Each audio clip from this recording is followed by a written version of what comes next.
ছোট্ট এই জীবনে প্রতিদিনই একটা করে দিন চলে যাচ্ছে। দিন যায়, রাত যায়।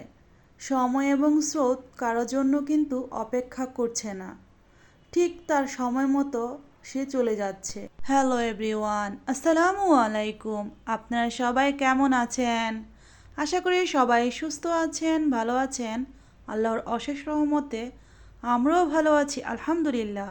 যে প্রিয় প্রিয় আপু ও ভাইয়ারা দেশ এবং দেশের বাইরে থেকে আমার ভিডিওটা দেখতে শুরু করেছেন, প্লিজ একটা লাইক দিয়ে পুরোটা ভিডিও কন্টিনিউ করবেন।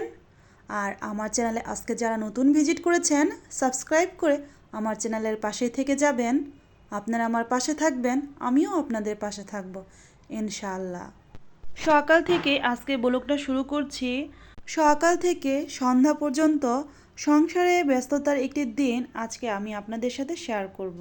আশা করি পুরোটা ভিডিও আপনাদের খুব ভালো লাগবে। ভালো লাগলে পুরোটা ভিডিওতে আপনারা আমার সাথেই থেকে যাবেন। এই তো সকাল সকাল কিন্তু ফার্নিচারগুলো আজকে পরিষ্কার করে নিচ্ছি। মুদাসির রাতে খেলাধুলা করে অগোছালো করে ঘুমিয়ে গিয়েছিল। রাতে আর ঘরটা গোছানো হয়নি, তাই সকাল সকাল ঘরটা গুছিয়ে নিচ্ছি। কারণ মুদাসির ঘুম থেকে উঠেই আবার এই রুমটায় আসবে খেলাধুলা করতে। আর শীতের দিন কিন্তু একটু ধুলোবালিটা বেশি ওড়ে, তাই ফার্নিচারগুলো প্রতিদিন পরিষ্কার করার পরও কিন্তু আবার ময়লা হয়ে যায়। যাই হোক, এটা কিন্তু প্রতিদিনকার কাজ, প্রতিদিন এগুলো করতে হয়। তবে শীতের দিন কিন্তু বিছানা গোছাতে আমার কাছে একটু ঝামেলার মনে হয়, কারণ শীতের দিন কিন্তু কাঁথা কম্বল একটু বেশিই লাগে। আর বিছানা পরিষ্কার করে কিন্তু এরপর কাঁথা কম্বলগুলোও ভাঁজ করে নিতে হয়। আর ভাঁজ না করলেও কিন্তু বিছানার ভিতর ভালো লাগে না দেখতে। এই তো কম্বলগুলো এখন আমি গুছিয়ে নিচ্ছি।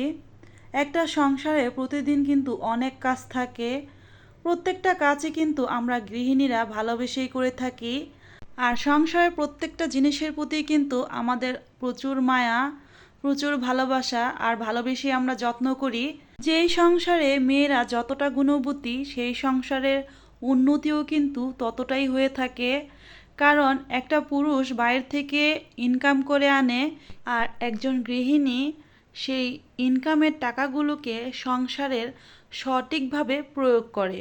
সংসারে কোন জিনিসটা কিনলে সংসারের জন্য ভালো, কিভাবে সংসারকে উন্নতির দিকে নিয়ে যাওয়া যায়, একজন গৃহিণী সেটা প্রয়োগ করে তার বুদ্ধি, মেধা, তার চিন্তা, তার দক্ষতা এসব দিয়েই তার সংসারটার উন্নতি করে। যাই হোক, আপনাদের সাথে কথা বলতে বলতে এদিকে কিন্তু আমি চিকেন রান্না করে নিচ্ছি। অল্প একটু চিকেন এখানে কষিয়ে ভুনা করে নিচ্ছি। অফ ক্যামেরায় আমি এটা করে নিয়েছি। মুদাসির আর মুদাসিরের বাবা ভুনা খিচুড়ি খাওয়ার জন্য বায়না ধরেছে। তো হাজব্যান্ড আর ছেলে দুইজনেই কিন্তু একসাথে বায়না ধরেছে তারা খিচুড়ি খাবে। তাই ভাবলাম আজকে আর পরাটা নাস্তা করব না, আজকে একটু খিচুড়ি রান্না করি, ভুনা খিচুড়ি। আর যেহেতু বাইরে একটু শীতটাও কমেছে, তাই কিন্তু সকাল সকাল উঠেই কিন্তু কাজ করতে আজকে ভালো লাগছে।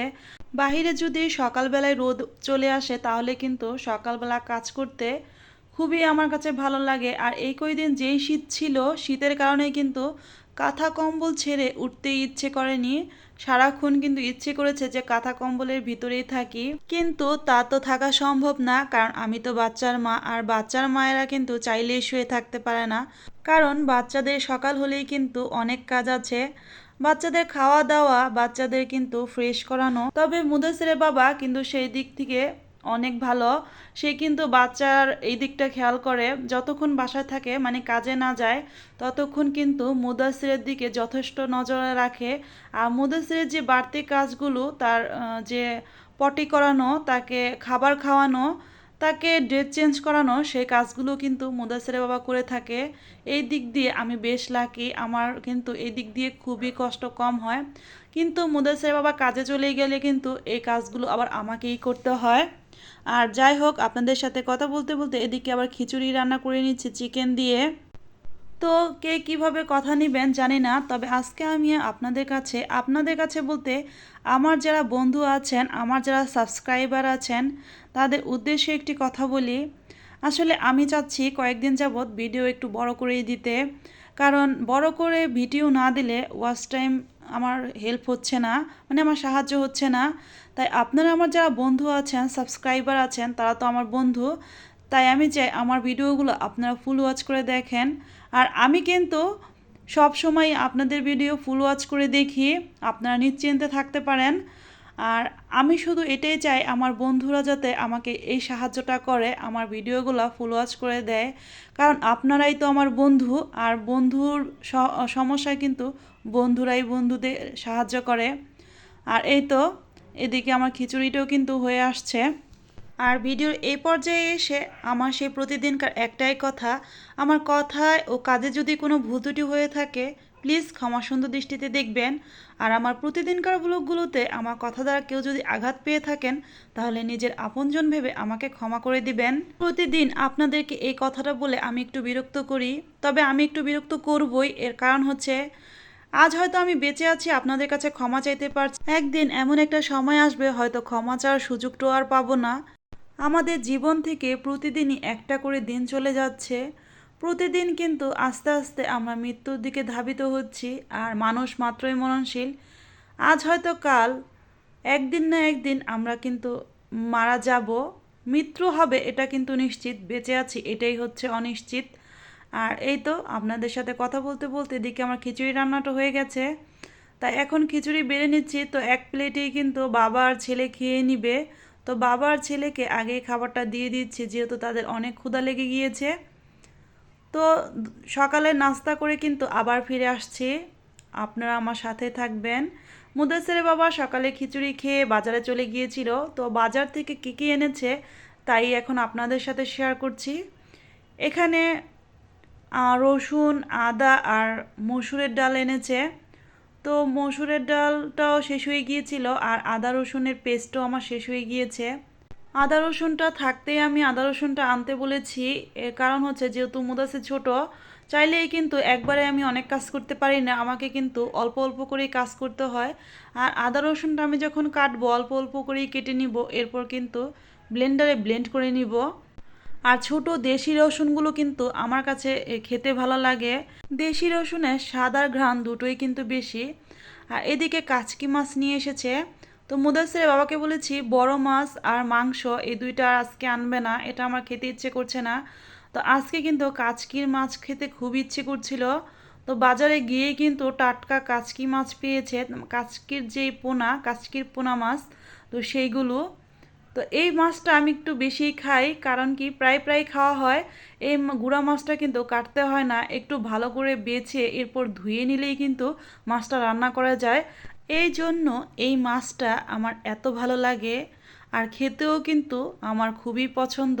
এই মাছটা আমি এক এক সময় এক একভাবে রান্না করি, তো আজকে আমি কিভাবে রান্না করছি সেটাই আপনাদের সাথে শেয়ার করছি।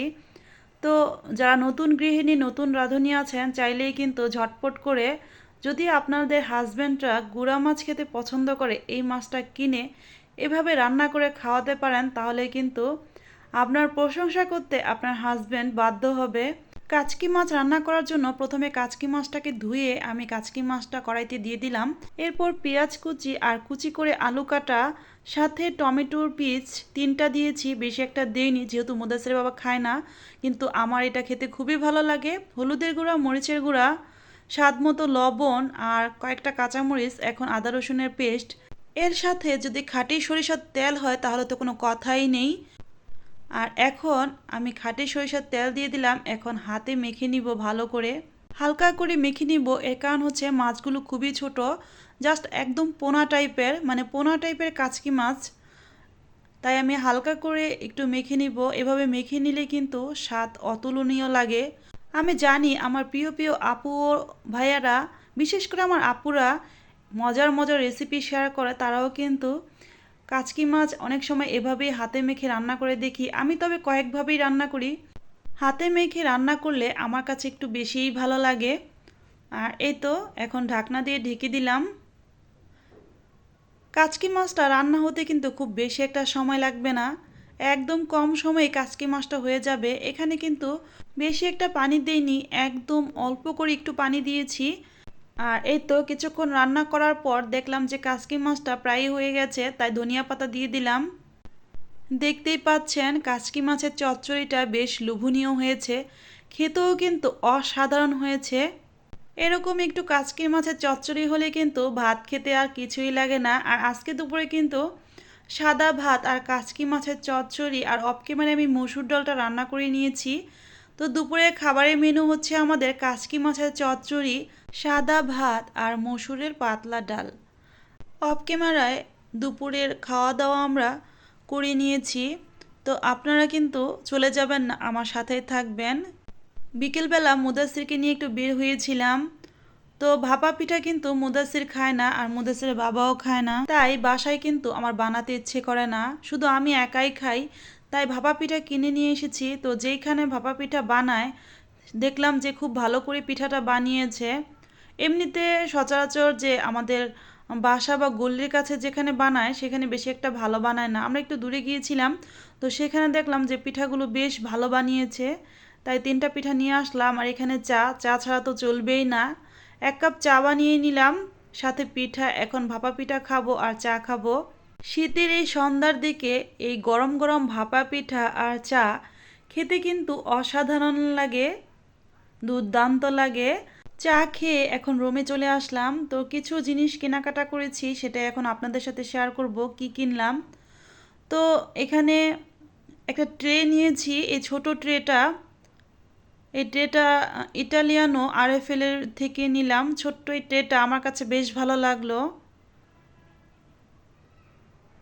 আর কিছু কসমেটিক্স বলতে এখানে একটা হেয়ার ব্যান্ড নিয়েছি, সাথে বোরকায় লাগানো যে সেফটি পিন সেগুলো কিনেছি, মানে পিনগুলা, কয়েকটা পিন কিনেছি।